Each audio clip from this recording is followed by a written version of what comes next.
Suomessa on valtava määrä kosteusongelmaisia rakennuksia, jotka aiheuttavat merkittäviä kustannushaittoja kiinteistön omistajille ja haittaa kiinteistön käyttäjille.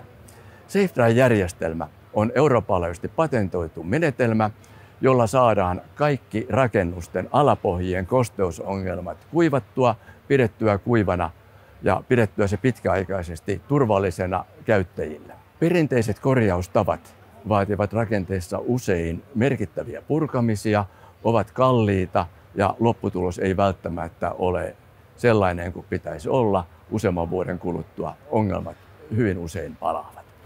SafeDry-järjestelmällä saadaan kiinteistö varmasti kuivaksi, koska järjestelmässä kierrätetään rakenteissa kuivattua ilmaa semmoisessa kanavistossa, että se imee kaiken kosteuden rakenteista sinne kanavistoon ja näin puhalletaan se rakennusta pois, saadaan kiinteistö pidettyä kuivana, turvallisena kaikille käyttäjäosapuolille.